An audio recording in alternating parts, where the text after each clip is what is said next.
The psychology of money. Finance के बारे में कोई किताब नहीं है, ये एक डायग्नोसिस है। ये उजागर करता है कि कैसे आपका दिमाग चुपचाप आपके खिलाफ काम करता है और आपकी वेल्थ को सैबोटाज करता है।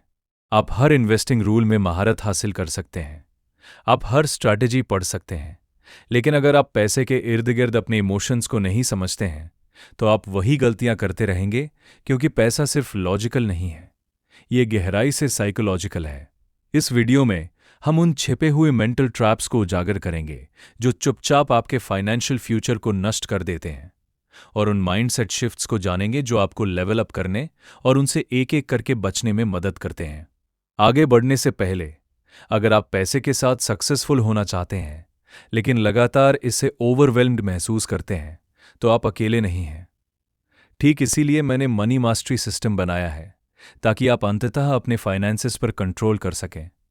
यह एक all in one notion system है जो आपको वेल्थी लोगों की तरह पैसे को मैनेज करने, जो आपके लिए मायने रखता है उस पर अपनी स्पेंडिंग प्लान करने, लॉन्ग टर्म सोचने और स्ट्रेस के बिना कंट्रोल में रहने के टूल्स देता है।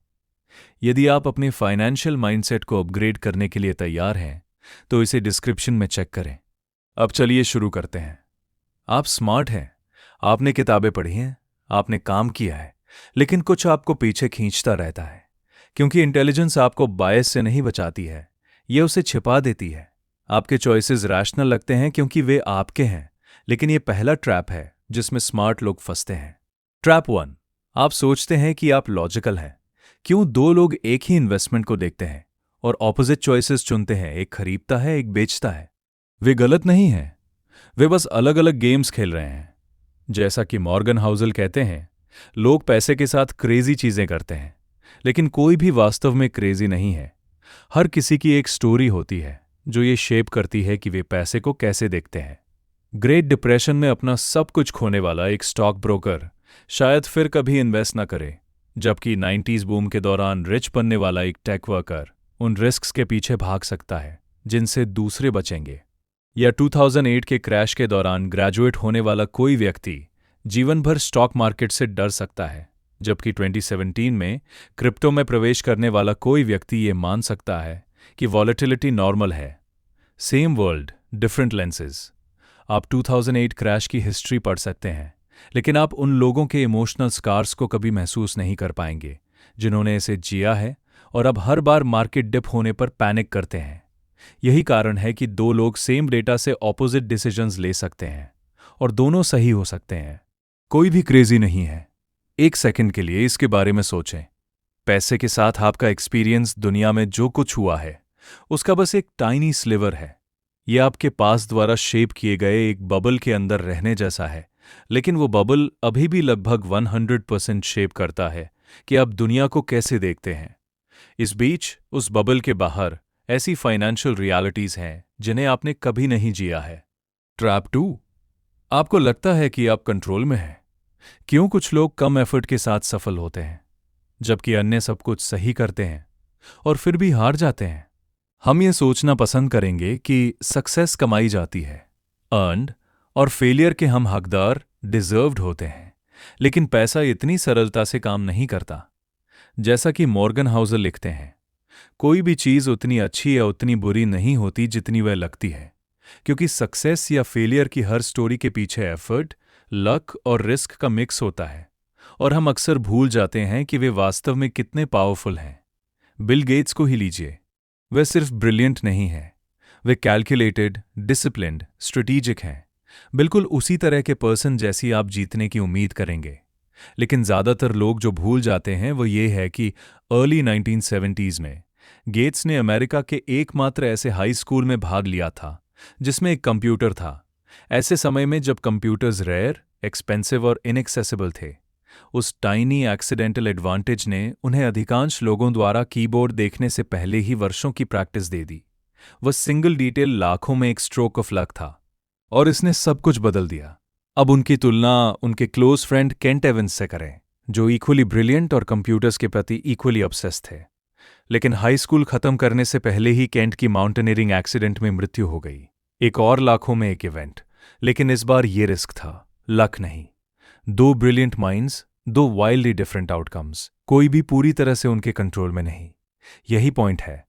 आप सब कुछ सही कर सकते हैं और फिर भी हार सकते हैं। आप मैसअप कर सकते हैं और फिर भी जीत सकते हैं। ये अनकंफर्टेबल है, लेकिन ये सच है। इसीलिए ह्यूमिलिटी मायने रखती है। जब चीजें सही हों तो पूरा क्रेडिट न लें, और जब वे ना हों तो सारा ब्लेम न लें, और दूसरों को बहुत जल्दी जज न करें। आप कभी भी फुल इक्वेशन नहीं देखते हैं। इसका मतलब ये भी है कि आप सावधान रहें कि आप किसे एडमायर करते हैं या किसकी कॉपी करने की कोशिश करते हैं।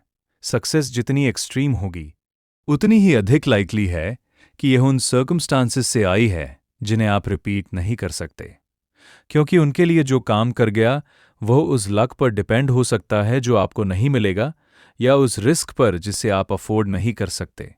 इसलिए यह अज्यूम ना करें कि उनकी प्लेबुक आपके लिए काम करेगी। इंडिविजुअल स्टोरीज को आइडलाइज करने के बजाय पैटर्न्स का अध्ययन करें।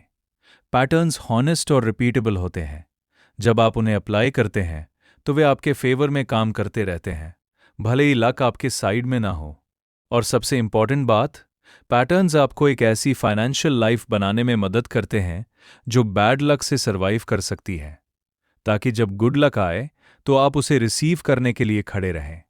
ट्रैप 3, आप स्टोरी पर बिलीव करते हैं, रियलिटी पर नहीं।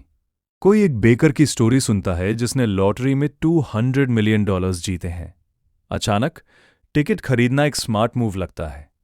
300 मिलियन में 1 के ऑड्स को भूल जाइए। स्टोरी अच्छी लगती है इसलिए हम उस पर बिलीव करते हैं, शायद अगला मैं होऊंगा। लेकिन ये लॉजिक नहीं है। आप उन मिलियंस लोगों को पिक्चर नहीं करते जो हार गए। आप खुद को यॉट पर पिक्चर करते हैं।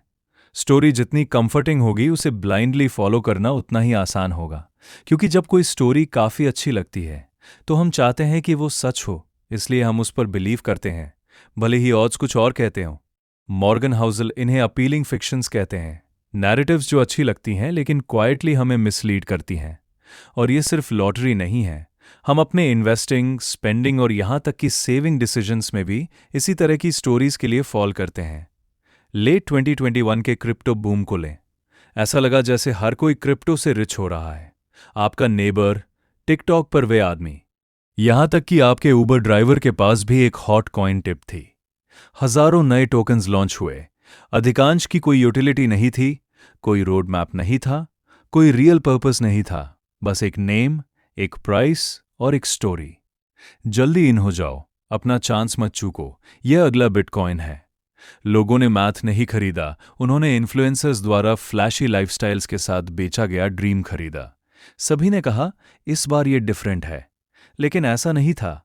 2022 तक स्टोरी कोलैप्स होने लगी, कॉइन्स वैनिश हो गए, प्रोजेक्ट्स डिसअपीयर हो गए, बिलियंस क्वाइटली लगभग ओवरनाइट चले गए। लेकिन वार्निंग साइंस हमेशा वहां थे, और इसने काम किया क्योंकि ये अच्छा लगा था। इसलिए सावधान रहें कि आप किस पर बिलीव करते हैं, खासकर तब जब स्टोरी अच्छी लगे। हमेशा पूछें, क्या ये डेटा द्वारा सपोर्टेड है या सिर्फ डिजायर द्वारा? क्या मैं इस पर ट्रस्ट करता हूं क्योंकि ये सच है, या क्योंकि मैं चाहता हूं कि ये सच हो? क्योंकि मनी में, लाइफ की तरह, सबसे डेंजरस स्टोरीज लाइज नहीं होती। वे कंफर्टिंग हाफ ट्रूथ्स होती हैं जिन पर हम कभी क्वेश्चन करने की नहीं सोचते। ट्रैप 4, आपको लगता है कि आप एक स्प्रेडशीट है। हम मशीन्स की तरह प्लान बनाते हैं, लेकिन हम ह्यूमंस हैं। डाउनटर्न्स के दौरान स्प्रेडशीट्स पैनिक नहीं करती, वे कंपेयर नहीं करती, लेकिन आप करते हैं। आप स्ट्रेस महसूस करते हैं, आपको डाउट्स होते हैं, और अगर आपका प्लान इसके लिए रूम नहीं छोड़ता है तो ये रियल लाइफ में सर्वाइव नहीं करेगा। यही कारण है कि मॉर्गन हाउसल कहते हैं, कोल्डली रैशनल होने की कोशिश करने की तुलना में मोस्टली रीजनेबल होने का एम रखना बेहतर काम करता है, क्योंकि रीजनेबल होना सस्टेनेबल है, और सस्टेनेबिलिटी ही है जो वास्तव में ओवर टाइम वेल्थ बिल्ड करती है। इन्वेस्टिंग को ही लें। एक रीजनेबल प्लान आपको डाउनटर्न्स के दौरान काम रहने में मदद करता है। यह आपको गेम में बनाए रखता है जब बाकी सब पैनिक कर रहे होते हैं। हिस्टोरिकली स्टॉक मार्केट को देखें, यह पॉजिटिव रिटर्न्स देता है। 1 ईयर में 68% लाइकली, 10 ईयर्स में 88%, 20 ईयर्स में 100%। लेकिन इनमें से कोई भी मैटर नहीं करता अगर आप प्लान को हाफ वे अबैंडन कर देते हैं। और यही हार्ड पार्ट है। आप परफेक्ट स्प्रेडशीट बना सकते हैं, डेटा बैक्ड, ऑप्टिमाइज्ड, रैशनल। लेकिन अगर ये कुछ समय के लिए अंडर परफॉर्म करता है, तो क्या आप वास्तव में इसके साथ स्टिक करेंगे, या आप पैनिक करेंगे, स्ट्रैटेजी स्विच करेंगे और स्टार्ट ओवर करेंगे? क्योंकि रियल थ्रेट पुअर लॉजिक नहीं है, ये इमोशनल टेम्पटेशन है। आप मनी इसलिए नहीं लूज करते क्योंकि आप स्टूपिड हैं, आप इसे इसलिए लूज करते हैं क्योंकि दुनिया लाउड है और आपके इमोशंस सुनते हैं। जब तक आप ये रियलाइज नहीं कर लेते कि जब आपके इमोशंस कंट्रोल में होते हैं, तो आप इमोशनल इंपल्सेस को स्ट्रैटेजी समझने की मिस्टेक करते रहेंगे। ट्रैप 5, आप अपनी नीड से ज़्यादा चेस करते हैं। ज़्यादातर लोग मोर स्टेटस, मोर वैलिडेशन, मोर एडमिरेशन चेस करते हुए अपने फाइनेंसेस को रूइन कर देते हैं। मॉर्गन हाउसल लिखते हैं, जो आपके पास है और जिसकी आपको नीड है, उसे उस चीज़ के लिए रिस्क करने का कोई रीज़न नहीं है जो आपके पास नहीं है और जिसकी आपको नीड नहीं है। तो फिर जो लोग पहले से ही मोर देन इनफ रखते हैं, वे स्टिल मोर के लिए सब कुछ रिस्क क्यों करते हैं? सैम बैंकमैन-फ्राइड का एग्जाम्पल लें। 2021 में सिर्फ 29 ईयर्स ओल्ड में वो $20 बिलियन से अधिक के ओनर थे। उनकी कंपनी FTX दुनिया का सेकंड लार्जेस्ट क्रिप्टो एक्सचेंज बन गई थी। मीडिया ने उन्हें नेक्स्ट वॉरेन बफेट कहा, पॉलिटिशियंस ने उन्हें प्रेज किया, सेलिब्रिटीज ने उन्हें इंडोर्स किया। वह हिस्ट्री के सबसे रिचेस्ट सेल्फ मेड बिलियनियर्स में से एक थे और उन्होंने अभी स्टार्ट ही किया था। लेकिन बिहाइंड द कर्टन वह क्वाइटली कस्टमर फंड्स को मिक्स कर रहे थे, सर्वाइव करने के लिए नहीं, अपनी फैमिली को फीड करने के लिए नहीं, बल्कि मोर चेस करने के लिए, मोर कंट्रोल, मोर स्टेटस, मोर एडमिरेशन। लेकिन इनफ, वह वर्ड उनके प्लान का हिस्सा कभी नहीं था, इसलिए वह पुश करते रहे और एम्पायर ओवरनाइट कोलैप्स हो गया। बिलियंस लॉस्ट, इन्वेस्टर्स बिट्रेड और सैम अरेस्टेड, डिस्ग्रेस्ड, अलोन। ये नेवर इनफ होने का डेंजर है। यह एक साइलेंट ट्रैप है और हम में से मेजॉरिटी को यह रियलाइज भी नहीं होता कि हम कॉट हैं। खासकर आज की हाइपर कनेक्टेड वर्ल्ड में आप तब तक गुड मनी अर्न करते हैं जब तक आप समवन अर्निंग मोर से नहीं मिलते। आप एक नाइस कार खरीदते हैं, फिर कोई और नाइसर वन में शो अप करता है। आपने जो बिल्ड किया है उस पर आप तब तक प्राउड महसूस करते हैं जब तक आप सोशल मीडिया स्क्रॉल नहीं करते और सडनली बिहाइंड महसूस नहीं करते। कंपैरिजन का कोई सीलिंग नहीं है। आप जितनी अधिक सक्सेस रीच करते हैं, बार उतना ही मूव होता है। फिलोसोफर बर्ट्रैंड रसल ने इसे सिंपली रखा, सक्सेस के मीन्स से एनवी से एस्केप करना इम्पॉसिबल है। यहां तक कि हिस्ट्री के ग्रेटेस्ट लोग भी इम्यून नहीं थे। नेपोलियन ने सीजर को एनवी किया, सीजर ने अलेक्जेंडर को एनवी किया, अलेक्जेंडर ने हर्क्यूलिस को एनवी किया, जो कि रियल भी नहीं था। ये गेन इतना एंडलेस है और आप जितना हायर क्लाइम करेंगे, फॉल उतना ही हार्डर होगा। लेकिन अगर आपका real goal freedom, peace, happiness है, तो आप केवल क्लाइम करते रहने से रिफ्यूज करके जीतते हैं। आप ये जानकर विन करते हैं कि प्ले करना कब स्टॉप करना है। ये गिव अप करने के बारे में नहीं है, ये रिफ्यूज करने के बारे में है कि ट्रूली क्या मैटर्स करता है और क्या नहीं। डिफाइन करें कि आपके लिए इनफ का क्या मीनिंग है, लाइन ड्रॉ करें और वंस यू फाइंड इट उसे प्रोटेक्ट करें। क्योंकि सबसे powerful kind of wealth money नहीं है, ये पीस ऑफ माइंड है और कोई भी एक्स्ट्रा मिलियन इसे लूज करने के वर्थ नहीं है। ट्रैप 6, आपको लगता है कि स्टफ आपको एडमायर्ड बनाएगा। हम सभी एडमायर्ड होना चाहते हैं और किसी पॉइंट पर हम ये बिलीव करने लगते हैं कि अगर मैं राइट कार चलाता हूं, राइट वॉच पहनता हूं, राइट हाउस में रहता हूं, तो लोग मुझे एडमायर करेंगे। लेकिन वास्तव में ये उस वे में काम नहीं करता। जैसा कि मॉर्गन हाउसल एक्सप्लेन करते हैं, कोई भी आपके स्टफ से उतना इम्प्रेस्ड नहीं होता जितना आप होते हैं। जब कोई स्ट्रीट पर फेरारी देखता है तो उनका फर्स्ट थॉट ये नहीं होता, वाओ वो ड्राइवर वास्तव में सक्सेसफुल होना चाहिए। ये होता है, डैम मुझे वो कार चाहिए। वे आपको एडमायर नहीं कर रहे हैं, वे खुद को बिहाइंड द व्हील पिक्चर कर रहे हैं। ये man in the car paradox है। हम उन लोगों को इम्प्रेस करने के लिए चीजें बाय करते हैं जो हम पर अटेंशन भी पे नहीं कर रहे हैं। हाउसल इसे परफेक्टली एक्सप्लेन करते हैं, वेल्थ बस एक मिरर बन जाता है जो लोगों की लाइक्ड और एडमायर्ड होने की डिजायर्स को रिफ्लेक्ट करता है। इन अदर वर्ड्स, वे आपको नहीं देख रहे हैं, वे देख रहे हैं कि वे क्या बन सकते हैं। यही कारण है कि अटेंशन के लिए एक्सपेंसिव स्टफ खरीदना लगभग कभी काम नहीं करता। यदि आप एडमिरेशन चेस कर रहे हैं तो मनी एक वीक टूल है, क्योंकि रियल रिस्पेक्ट आपके ओन की हुई चीज़ों से नहीं आता है। ये इस बात से आता है कि आप लोगों को कैसे ट्रीट करते हैं। ह्यूमिलिटी, काइंडनेस, एम्पैथी, ये किसी भी लग्जरी आइटम की तुलना में अधिक एडमिरेशन लाते हैं। इसलिए स्पेंड करने से पहले, ताकि आप सीन हो सकें, खुद से पूछें, क्या आप दूसरों को इम्प्रेस करने की ट्राई कर रहे हैं या सिर्फ इमेजिन कर रहे हैं कि वे इम्प्रेस्ड हैं? क्योंकि कोई भी आपके स्टफ के बारे में थिंक नहीं कर रहा है। वे ये वंडर करने में टू बिजी हैं कि वे इसके साथ कैसे लुक करेंगे। ट्रैप 7। आपको लगता है कि लुकिंग रिच का मतलब बीइंग रिच है। गो ब्रोक होने का सबसे फास्टेस्ट वे, लुकिंग रिच होने की ट्राई करना। Fancy car, luxury watch, exotic vacations, वे वेल्थ की तरह लुक करते हैं। जैसा कि मॉर्गन हाउसल पुट करते हैं, ये शो करने के लिए मनी स्पेंड करना कि आपके पास कितना मनी है, मनी लेस होने का फास्टेस्ट वे है। हम जो सी कर सकते हैं उससे वेल्थ को जज करते हैं, लेकिन ट्रू वेल्थ वो है जो आप डोंट सी। आप किसी को $100,000 की कार ड्राइव करते हुए देखते हैं और अज्यूम करते हैं कि वे रिच हैं, लेकिन जो आप डोंट सी वो है कार लोन, स्ट्रेस या अपीयरेंसेस को कीप अप करने का प्रेशर। हाउसल इसे क्लियरली कहते हैं, वेल्थ वे फाइनेंशियल एसेट्स हैं जिन्हें अभी तक उस स्टफ में कन्वर्ट नहीं किया गया है जो आप देखते हैं। लुकिंग रिच अबाउट स्पेंडिंग है, being wealthy about not spending है। ये वो मनी है जिसका यूज आपने कार को अपग्रेड करने के लिए नहीं किया, इंस्टाग्राम पर फ्लैश नहीं किया, सिर्फ एक मोमेंट के लिए सक्सेसफुल फील करने के लिए बर्न नहीं किया, क्योंकि वेल्थ लाउड नहीं है। ये वह है जो आपको फ्रीडम, टाइम और पीस ऑफ माइंड देता है। और यहां पैराडॉक्स है, most bad financial decisions looking rich की ट्राई करने से आते हैं, बीइंग रिच की ट्राई करने से नहीं, क्योंकि लुकिंग रिच अटेंशन गेट करता है, लेकिन बिल्डिंग वेल्थ साइलेंट है।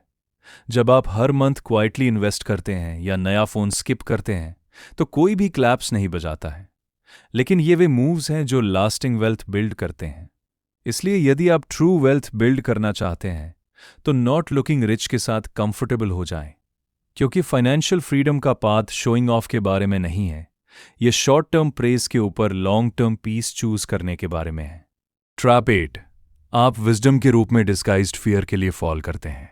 बैड न्यूज़ अटेंशन ग्रैब करती है, ये अर्जेंट, इंपॉर्टेंट फील होती है। किसी को बताएं कि मार्केट क्रैश हो जाएगा और वे लिसन करेंगे। उन्हें बताएं कि ये अगले 20 ईयर्स में स्लोली राइज करेगा और वे इंटरेस्ट लूज कर देंगे। ये पेसिमिज्म का ट्रैप है। ये smarter, safer, more realistic feel होता है। जैसा कि मॉर्गन हाउसल पुट करते हैं, ऑप्टिमिज्म एक सेल्स पिच की तरह साउंड करता है, पेसिमिज्म ऐसा साउंड करता है जैसे कोई आपकी हेल्प करने की ट्राई कर रहा हो। ऐसा क्यों है? क्योंकि pessimistic stories fresh, loud, emotional होती हैं। 40% मार्केट क्रैश हेडलाइंस बनाता है, 6 ईयर्स में 140% गेन बेयरली नोटिस किया जाता है। सेटबैक्स फास्ट और लाउड होते हैं, प्रोग्रेस स्लोली और क्वाइटली होती है। यही कारण है कि पेसिमिज्म मोर पर्सुएसिव फील होता है, भले ही ये लेस एक्यूरेट हो, जबकि ऑप्टिमिज्म नाइव फील होता है। लेकिन रियल ऑप्टिमिज्म ब्लाइंड फेथ नहीं है, ये रिस्क को इग्नोर करना नहीं है, ये सेटबैक्स एक्सपेक्ट करना है और स्टिल लॉन्ग टर्म ग्रोथ में बिलीव करना है। हाउसल इसे कॉल करते हैं थिंग्स के बैड होने की एक्सपेक्टेशन रखना और उनके ना होने पर सरप्राइज्ड होना। वे माइंडसेट ही है जो स्मार्ट इन्वेस्टर्स को गेम में कीप करता है। और यदि आप हर डूम्सडे हेडलाइन को लिसन करते हैं तो आप पैनिक करेंगे, आप टू अर्ली सेल कर देंगे, आप उस स्ट्रैटेजी को अबैंडन कर देंगे जो वर्क कर सकती थी यदि आप बस थोड़ा और होल्ड ऑन करते। ट्रिक ये है, जूम आउट करें, डेकेड्स को देखें, डेज को नहीं, तभी आप रियल स्टोरी देखते हैं। Progress, compounding, innovation, quite, steady, unstoppable. Optimism patience लेता है। इसलिए नेक्स्ट टाइम जब कोई वॉर्न करे कि वर्ल्ड हेल में जा रहा है तो खुद से आस्क करें, क्या ये इनसाइट है या सिर्फ फियर इन डिस्गाइज है? सबसे इंपॉर्टेंट फाइनेंशियल लेसन्स ग्लैमरस नहीं होते, वे हेडलाइंस नहीं बनाते, वे फास्ट रिटर्न्स प्रॉमिस नहीं करते, लेकिन वे ऐसे हैं जो एक्चुअली वर्क करते हैं ओवर ईयर्स, नॉट वीक्स। क्योंकि इन द एंड वेल्थ आपकी स्ट्रैटेजी के वर्क करने तक लॉन्ग इनफ गेम में स्टे करने के बारे में है। ट्रैप 9। आपको लगता है कि सेविंग के लिए एक गोल की नीड है। मोस्ट पीपल सोचते हैं कि वेल्थ बिल्ड करने का मतलब है मेकिंग मोर मनी, रेस प्राप्त करना, हाई पेइंग जॉब लैंड करना, परफेक्ट इन्वेस्टमेंट फाइंड करना। लेकिन मॉर्गन हाउसल आर्ग्यू करते हैं कि समथिंग एल्स फार मोर मैटर करता है। आप कितना सेव करते हैं? आप मार्केट को कंट्रोल नहीं कर सकते, आप अपनी इनकम को कंट्रोल नहीं कर सकते, लेकिन आप कितना सेव करते हैं वो 100% योर्स टू डिसाइड है। और यही वेल्थ बिल्ड करता है। और यहाँ की है, सेविंग को ऑलवेज गोल की नीड नहीं होती है। आप सिर्फ ऑप्शंस क्रिएट करने, वेट करने, पिवट करने, नो कहने के लिए सेव कर सकते हैं जब अदर्स नहीं कह सकते। हाउसल इसे क्लियरली पुट करते हैं, सेविंग्स आपके ईगो और आपकी इनकम के बीच का गैप है। ये वन लाइन एक्सप्लेन करती है कि क्यों हाई अर्नर्स भी पेचेक टू पेचेक लाइव करते हैं। उस लॉयर के बारे में थिंक करें जो $250,000 अ ईयर मेक करता है, न्यू पोस्ट ड्राइव करता है, प्राइवेट स्कूल के लिए पे करता है, वीक में 5 नाइट्स डाइनिंग आउट करता है, हाई एंड मॉर्गेज के साथ हाई एंड होम में लाइव करता है। आउटसाइड से ये वेल्थ जैसा लुक करता है, लेकिन behind the scenes nothing left. कोई ब्रीदिंग रूम नहीं, one job loss, one emergency, और उनकी फाइनेंशियल लाइफ कोलैप्स हो जाती है क्योंकि उनकी लाइफस्टाइल उनकी इनकम के रूप में फास्ट ग्रो हुई। ये ट्रैप है। जब आपका ईगो आपके पेचेक के साथ राइज होता है तो आपकी सेविंग्स डिसअपीयर हो जाती हैं। एक सर्टेन पॉइंट के बाद वेल्थ बिल्ड करना अर्निंग मोर के बारे में नहीं है, ये नीडिंग लेस के बारे में है। लेस ईगो, इम्प्रेस करने का लेस प्रेशर, उन थिंग्स के आफ्टर चेसिंग लेस जिनकी आपको एक्चुअली नीड नहीं है। सेविंग वॉट यू अर्न के बारे में नहीं है, ये वॉट यू डोंट स्पेंड के बारे में है। ये वो वॉच है जिसे आपने बाय नहीं किया, वो हाउस जिसे आपने अपग्रेड नहीं किया, वो लाइफस्टाइल जिसे आपने इन्फ्लेट नहीं किया। और रिवॉर्ड, फ्लेक्सिबिलिटी। आप जितना अधिक सेव करते हैं, लाइफ चेंजेस के समय आपके पास उतना ही मोर टाइम और फ्रीडम होता है। ये आपको ब्रीथ करने के लिए रूम देता है, राइट जॉब के लिए वेट करने या रॉन्ग वन से वॉक अवे करने का रूम देता है, क्राइसिस को हैंडल करने या अपॉर्चुनिटी को सीज करने का रूम। क्योंकि जब थिंग्स गो रॉन्ग, और वे होंगी, तो ये इंटेलिजेंस नहीं होगी जो आपको सेव करेगी। ये वो स्पेस होगी जो आपने अपने मीन्स के बिलो लाइफ करने का चूज करके बिल्ड की है। ट्रैप 10। आप गेन्स चाहते हैं लेकिन राइड नहीं। थिंक करते हैं इन्वेस्टिंग फ्री है?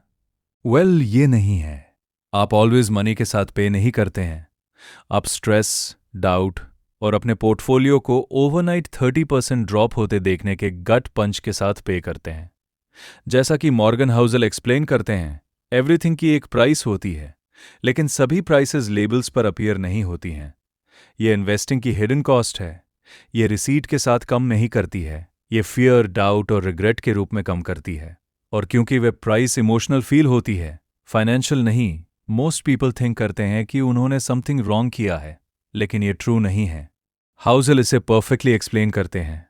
मार्केट वॉलेटिलिटी को फाइन की बजाय फी के रूप में थिंक करें। ये उस काइंड की माइंडसेट डेवलप करने का एक इंपॉर्टेंट पार्ट है जो आपको इन्वेस्टिंग गेन्स को आपके फेवर में वर्क करने देने के लिए लॉन्ग इनफ स्टिक अराउंड करने देता है। ये पनिशमेंट नहीं है, ये प्राइस ऑफ एडमिशन है। नेटफ्लिक्स फॉर एग्जाम्पल लें, इसने 2002 और 2018 के बीच 35,000% से मोर रिटर्न दिया, लेकिन उस टाइम का 94% अपने प्रीवियस ऑल टाइम हाई से बिलो स्पेंड किया। विन करने के लिए आपको कांस्टेंट डिस्कम्फर्ट के थ्रू लाइव करना पड़ा। वो फी थी। प्रॉब्लम ये है, मोस्ट पीपल उस फी को अवॉइड करने की ट्राई करते हैं। वे क्विक विन्स चेस करते हैं, मार्केट को टाइम करने की ट्राई करते हैं, जंप इन एंड आउट करते हैं, लेकिन शॉर्ट टर्म पेन को अवॉइड करके वे ऑफन लॉन्ग रन में मिस्ड गेन्स या कॉस्टली मिस्टेक्स के थ्रू डबल पे करते हैं। तो यहाँ माइंडसेट शिफ्ट है। इमोशनल कॉस्ट एक्सपेक्ट करें, डिस्कम्फर्ट एक्सेप्ट करें, बिलीव करें कि फी वर्थ इट है, क्योंकि इन्वेस्टिंग में कोई फ्री लंच नहीं है। और जितनी जल्दी आप इसे एक्सेप्ट कर लेंगे, आपके विन करने के लिए लॉन्ग इनफ गेम में स्टे करने की लाइक्लीहुड उतनी ही मोर होगी। ट्रैप 11। आप थिंक करते हैं गेटिंग रिच हार्ड पार्ट है। गेट रिच होना वन थिंग है, स्टे रिच होना अनदर थिंग है, और उन्हें कंप्लीटली डिफरेंट स्किल्स की रिक्वायर होती है। गेटिंग रिच के लिए बोल्डनेस, रिस्क, ऑप्टिमिज्म टेक करता है। स्टेइंग रिच के लिए something far less glamorous take करता है, कॉशन, ह्यूमिलिटी, रेजिलियंस। क्योंकि बिल्डिंग वेल्थ ऑफेंस के बारे में है, इसे कीप करना डिफेंस है। जैसा कि मॉर्गन हाउसल पुट करते हैं, गुड इन्वेस्टिंग ब्रिलियंस के बारे में नहीं है, ये सर्वाइवल के बारे में है, और सर्वाइवल मैटर्स करता है क्योंकि यदि आप कैटास्ट्रोफी अवॉइड करते हैं तो आप गेम में स्टे करते हैं, और यदि आप गेम में स्टे करते हैं तो compounding rest of the work कर देता है। यही कारण है कि बेस्ट इन्वेस्टर्स परफेक्शन चेस नहीं करते, वे रूम फॉर एरर के साथ सिस्टम्स बिल्ड करते हैं क्योंकि वे सरप्राइजेज एक्सपेक्ट करते हैं। यदि आपकी स्ट्रैटेजी ओनली तब वर्क करती है जब एवरीथिंग गोज राइट, तो ये फ्रेजाइल है। ट्रू स्ट्रेंथ तब सर्वाइव करने में है जब एवरीथिंग गोज रॉन्ग, और यही सक्सेसफुल इन्वेस्टर्स का पैराडॉक्स है। वे फ्यूचर में बिलीव करते हैं वाइल दोज ऑल थिंग्स के लिए प्रिपेयर करते हैं जो टुडे गो रॉन्ग हो सकती हैं। इसका मीनिंग है एक्स्ट्रा कैश होल्ड करना, रिटर्न्स के लिए नहीं बल्कि क्राइसिस में फ्लेक्सिबिलिटी के लिए, लाइक प्राइसेस क्रैश होने पर ग्रेट स्टॉक्स बाय करना। इसका मीनिंग है अपने इन्वेस्टमेंट्स को डाइवर्सिफाई करना ताकि एक बैड मूव आपको वाइप आउट ना कर दे। और मोस्ट इंपॉर्टेंट, इसका मीनिंग है अपनी माइंडसेट को प्रिपेयर करना, क्योंकि जब अदर्स पैनिक कर रहे हों तो स्टे काम एक सुपर पावर है। हाउसेल इसे एक बारबल पर्सनालिटी कॉल करते हैं, कॉन्फिडेंस और कॉशन का एक हेल्दी मिक्स। वन हैंड में होप, अदर में फियर। लास्ट 170 ईयर्स के यूएस इकोनॉमिक हिस्ट्री को लुक करें, dozens of recessions, Wars, crashes, inflation, और स्टिल लिविंग स्टैंडर्ड्स 20 टाइम्स रोज हुए। ये रियल ऑप्टिमिज्म जैसा लुक करता है, बिलीव करना कि लॉन्ग टर्म ट्रेंड अप है even when short term chaos है। ट्रैप 12, आप अपने प्लान को ओवर एस्टिमेट करते हैं। मोस्ट फाइनेंशियल प्लान्स पेपर पर ग्रेट लुक करते हैं, लेकिन आपकी स्प्रेडशीट फियर फील नहीं करती है। वे लेड ऑफ नहीं होती है, वे डाउनटर्न के दौरान पैनिक नहीं करती है, आप डू करते हैं। इसलिए मॉर्गन हाउसेल कहते हैं, एवरी प्लान का most important part planning on your plan not going according to plan है। ये परफेक्ट प्लान बिल्ड करने के बारे में नहीं है, ये वन बिल्ड करने के बारे में है जो रियलिटी सर्वाइव करे। और इसका मीनिंग है रूम फॉर एरर लीव करना, एक मार्जिन ऑफ सेफ्टी जो आपको पैनिक के बिना अनएक्सपेक्टेड को एंड्योर करने में हेल्प करता है। क्योंकि यहां रियल कैच है, what looks safe on paper और what feel safe in real life के बीच डिफरेंस है। For that reason Housel assume करते हैं कि उनके फ्यूचर रिटर्न्स हिस्टोरिकल एवरेजेस से 1/3 लोअर होंगे। वो वन चॉइस उन्हें सेव मोर और स्लीप बेटर में हेल्प करती है, क्योंकि ऑफन प्रॉब्लम प्लान नहीं होती, ये आपकी नर्व्स होती हैं। आपकी स्ट्रैटेजी तब फेल नहीं होती जब वे रॉन्ग होती है, वह तब फेल होती है जब आप स्ट्रेस हैंडल नहीं कर पाते। दैट्स वाई इमोशनल रेजिलियंस उतना ही इंपॉर्टेंट है जितना फाइनेंशियल रेजिलियंस। और यहां थिंग्स रिस्की हो जाती हैं। यदि आपकी whole financial life one job, one income stream या वन बिग बेट पर डिपेंड करती है, तो वह सिंगल पॉइंट ऑफ फेलियर है। यदि वो ब्रेक होता है तो आप ब्रेक होते हैं। That's why without a specific goal save करना स्मार्ट है, क्योंकि लाइफ में बिगेस्ट कॉस्ट्स यूजुअली वे होती हैं जिन्हें आपने नेवर सॉ कमिंग। जैसा कि बेंजामिन ग्राहम ने पुट किया, मार्जिन ऑफ सेफ्टी का पर्पस फोरकास्टिंग को अननेसेसरी बनाना है। आपके पास मिलियंस नहीं हो सकते हैं, लेकिन आपके पास वन थिंग है जिस पर एवरी वेल्दी पर्सन डिपेंड करता है, टाइम। यह फाइनेंस में मोस्ट पावरफुल फोर्स है और मोस्ट ओवरलुक्ड है। ट्रैप 13, आप टाइम की पावर को अंडर एस्टिमेट करते हैं।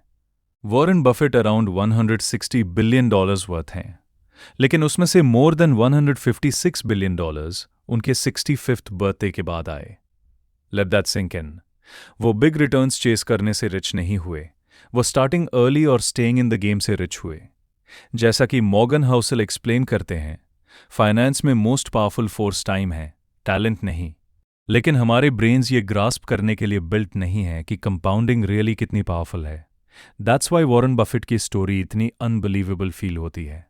उन्होंने एज 10 में इन्वेस्टिंग स्टार्ट की, बाय 30 वो मिलियनर थे, लेकिन जिस थिंग ने उन्हें रिचेस्ट पीपल अलाइव में से एक बना दिया, वो सिंपली ओवर 80 ईयर्स के लिए गेम में स्टे करना था। यदि उन्होंने 30s में स्टार्ट किया होता और 60s में रिटायर हो गए होते, तो वो स्टिल सक्सेसफुल होते। लेकिन आप प्रॉबेबली उनका नेम नहीं जानते, क्योंकि कंपाउंडिंग जस्ट हाई रिटर्न्स के बारे में नहीं है, यह रियली लॉन्ग टाइम के लिए गुड रिटर्न्स अर्न करने के बारे में है। That's the secret. Most people think करते हैं कि smart investing means biggest gains chase करना, लेकिन वे ऑफन वन टाइम विन्स होते हैं, रेयर और hard to repeat. Real wealth without blowing up long time के लिए रिपीटेड गुड रिटर्न से आती है। ये slowly quietly over decades build होती है। इसे ओक ट्री प्लांट करने जैसा थिंक करें।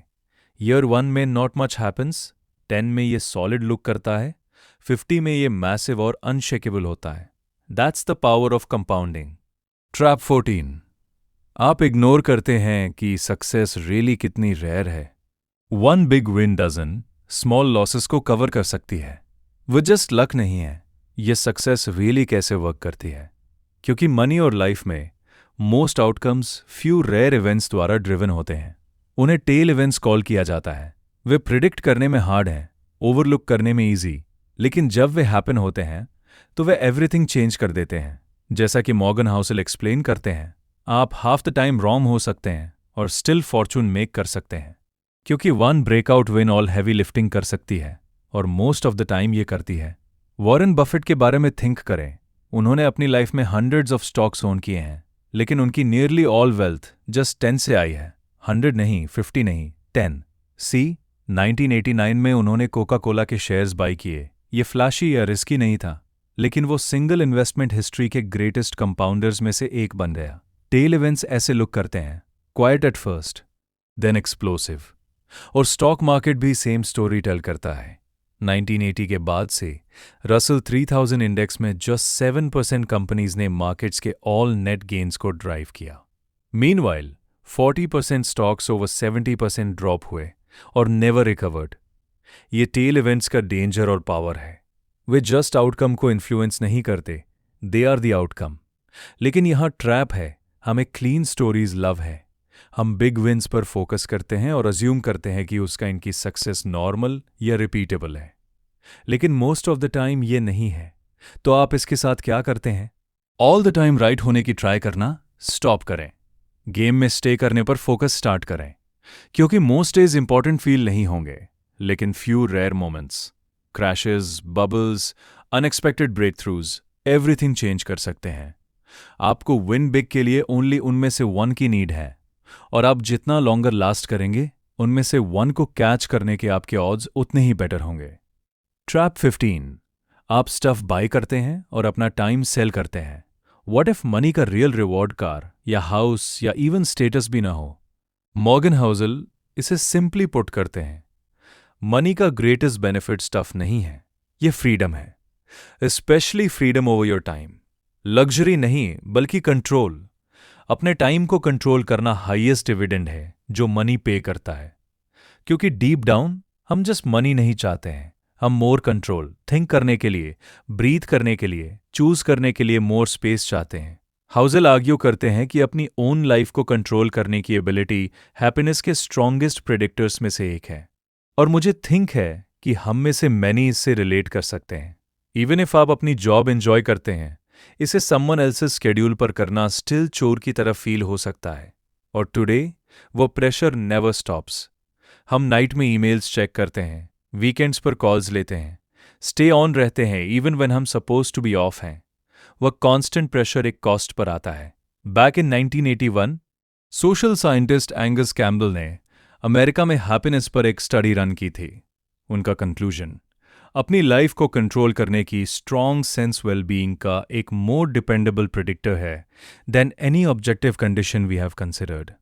इन other words, freedom over your time, wealth, status या सक्सेस को बीट करती है। That's why financial freedom having more के बारे में नहीं है, ये नीडिंग लेस के बारे में है। नॉट रिटायरिंग अर्ली बल्कि living life on your terms. जैसा कि मॉर्गन हाउसल लिखते हैं, वेल्थ का highest form every morning wake up होने और ये कहने की एबिलिटी है कि मैं whatever I want, when I want, with who I want, for as long as I want कर सकता हूँ। थिंग्स हार्ड होने पर आप हु यू बिकम, ये डिसाइड करता है कि क्या आपका प्लान सर्वाइव करता है। हार्डेस्ट पार्ट इसे वर्क करने के लिए लॉन्ग इनफ ट्रस्ट करना है और अनशेकेबल स्टे करना है, ताकि आपकी लाइफ आपके मनी की तरह कंपाउंड हो। ट्रैप 16। आप एक्सपेक्ट करते हैं कि मार्केट प्रेडिक्टेबल होगा। आपकी फाइनेंशियल लाइफ के मोस्ट इंपॉर्टेंट इवेंट्स, आप उन्हें कमिंग नहीं देखेंगे। That's what makes them so powerful. Way surprises हैं, और येट मैनी इन्वेस्टर्स हिस्ट्री को क्रिस्टल बॉल की तरह ट्रीट करते हैं। वे थिंक करते हैं कि यदि वे पास्ट को हार्ड इनफ स्टडी करते हैं तो वे फ्यूचर को प्रिडिक्ट कर सकते हैं। मॉर्गन हाउसल इसे historians as prophets trap call करते हैं। हिस्ट्री स्टडी ऑफ चेंज है। आयरॉनिकली फ्यूचर के लिए एक मैप के रूप में यूज होती है, लेकिन फाइनेंस में वह माइंडसेट ऑफन फेल हो जाती है, क्योंकि biggest market shifts almost always unprecedented होते हैं। New risks, new technologies, new shocks. Yes, history matters करती है। यह हमें टीच करती है कि पीपल टेंड टू रिएक्ट कैसे करते हैं। हम क्रैशेस के दौरान पैनिक करते हैं, हम बूम्स के दौरान ग्रीडी हो जाते हैं। हिस्ट्री हमें ह्यूमिलिटी देती है, क्योंकि ये हमें रिमाइंड कराती है कि पास्ट सरप्राइजेस प्रिडिक्टेड नहीं थे और फ्यूचर वंस भी नहीं होंगे, क्योंकि वर्ल्ड चेंज होता है, टेक्नोलॉजी इवॉल्व होती है, न्यू थ्रेट्स अपीयर होते हैं, like climate risks, geopolitical shocks या इन्वेंशंस जो हमने नेवर सीन बिफोर, और suddenly old rules no longer apply. So no, history next war, recession या इनोवेशन प्रिडिक्ट नहीं करेगी, लेकिन ये आपको राइट माइंडसेट बिल्ड करने और नेक्स्ट सरप्राइज कम होने पर काम स्टे करने में हेल्प कर सकती है, क्योंकि इन्वेस्टिंग और लाइफ में काम सर्टेनिटी को बीट करता है। That's what wins over time. Trap 17। आप फॉरगेट कर देते हैं कि आप चेंज होंगे। आप थिंक करते हैं कि आप नो करते हैं कि आप 10 years में वॉट यूल वॉन्ट, लेकिन आप प्रॉबेबली डोंट। और वे फ्लॉ नहीं है, वह ह्यूमन है। साइकोलॉजिस्ट इसे the end of history illusion call करते हैं। हम क्लियरली सी करते हैं कि हम पास्ट में कितना चेंज हुए हैं, लेकिन कंप्लीटली अंडर एस्टिमेट करते हैं कि हम फ्यूचर में कितना चेंज होंगे। पर्सनली मैं nothing like I was 10 years ago हूँ। मेरे गोल्स इवॉल्व हुए, मेरी प्रायोरिटीज शिफ्ट हुई, even how I think about work and life now different feel होता है। और मुझे थिंक है कि मैनी ऑफ यू रिलेट कर सकते हैं। Now imagine 10 years from today. जो राइट नाउ ऑब्वियस या परमानेंट फील होता है, आपकी पर्सनालिटीज, आपके गोल्स, आपकी लाइफस्टाइल टोटली डिफरेंट लुक हो सकती है। That's Y long term planning so tricky है। हम प्लान्स उनके लिए बिल्ड करते हैं जो हम टुडे हैं, उनके लिए नहीं जो हम बिकमिंग हैं। आप से कर सकते हैं, I will never want kids, या money doesn't matter to me, लेकिन 10 years फ्रॉम नाउ आप बोथ वॉन्ट कर सकते हैं। और यदि आपके प्लान ने उस चेंज के लिए रूम लीव नहीं किया, तो आप स्टक, स्ट्रेस्ड या full of regret and up हो सकते हैं। मॉर्गन हाउसल इसे बेस्ट पुट करते हैं, गोल इमेजिन करना इजी है, उस गोल को रियल लाइफ स्ट्रेस के अंडर इमेजिन करना समथिंग एल्स इंटायरली है। तो आप फ्यूचर रिग्रेट से खुद को कैसे प्रोटेक्ट करते हैं? एक्सट्रीम फाइनेंशियल कमिटमेंट्स अवॉइड करें। डोंट अज्यूम कि आप ऑलवेज फ्रूगली लिविंग लव करेंगे। वेल्थ चेस करते हुए एवरीथिंग सैक्रिफाइस भी ना करें। इंस्टेड मॉडरेशन के लिए एम करें। Moderate savings, moderate working hours, moderate time with family, moderate lifestyle expectations. क्योंकि जब आपकी लाइफ वन डायरेक्शन में टू फार शिफ्ट हो जाती है, तो आप एडजस्ट करने के लिए नो रूम लीव करते हैं, और that's often where regret begins. Moderation पर बिल्ट प्लान्स मोर फ्लेक्सिबल होते हैं, वे चेंज सर्वाइव करते हैं, वे आपको रिग्रेट कॉज किए बिना ग्रो करने के लिए स्पेस लीव करते हैं। ट्रैप 18। आप उन पीपल को कॉपी करते हैं जो आपका गेम नहीं प्ले कर रहे हैं।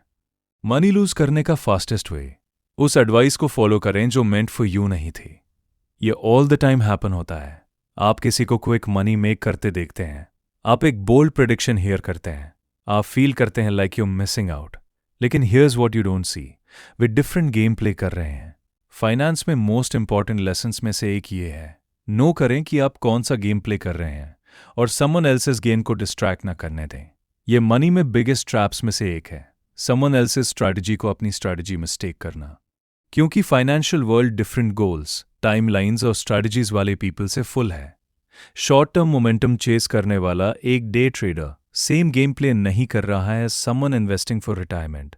लेकिन जब आप उनके मूव्स कॉपी करते हैं, तो आप उन रूल्स को नो किए बिना उनके रिस्क्स इनहेरिट कर लेते हैं जिनसे वे प्ले कर रहे हैं।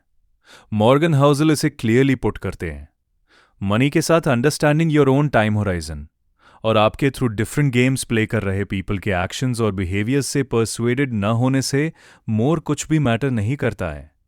जस्ट बिकॉज आपके फ्रेंड ने लास्ट वीक क्रिप्टो ट्रेडिंग से मनी मेक किया डजंट मीन आपको सेम करना चाहिए। वो उनका गेम हो सकता है, लेकिन क्या ये योर्स है? एक long term investor patience, endurance और टाइम इन द मार्केट को वैल्यू करता है। एक शॉर्ट टर्म ट्रेडर स्पीड और टाइमिंग को वैल्यू करता है। उन्हें मिक्सअप करें और यू पे the price. So before you jump next hot stock पर, आस्क योरसेल्फ, मैं कौन सा गेम प्ले कर रहा हूं और क्या ये एडवाइस उस गेम में फिट होती है। और ये माइंडसेट जस्ट इन्वेस्टिंग पर अप्लाई नहीं होती, ये स्पेंडिंग पर भी अप्लाई होती है। A lot of what we buy socially driven है। हम पीपल को हाउसेस, कार्स, वेकेशंस बाय करते हैं, लेकिन हम उनके गोल्स, उनके प्रेशर्स या वहां गेट करने के लिए उन्होंने व्हाट दे गेव अप सी नहीं करते। वो यंग लॉयर जो पोर्श ड्राइव कर रहा है, मे बी ये शोइंग ऑफ नहीं है, मे बी ये स्ट्रैटेजी है, बिल्डिंग क्रेडिबिलिटी और फर्म में मूविंग अप का पार्ट है। लेकिन यदि आप वर्किंग फ्रॉम होम फ्रीलांसर हैं, तो उस लाइफस्टाइल को कॉपी करना नो सेंस मेक करता है। फाइनेंशियल कंपैरिजन डेंजरस इसलिए नहीं है क्योंकि ये रॉन्ग है, ये डेंजरस है क्योंकि ये आउट ऑफ कॉन्टेक्स्ट है। So here's the mindset shift. अपना गेम डिफाइन करें, अपने गोल्स नो करें और उस एडवाइस को ट्यून आउट करें जो मेंट फॉर यू नहीं थी।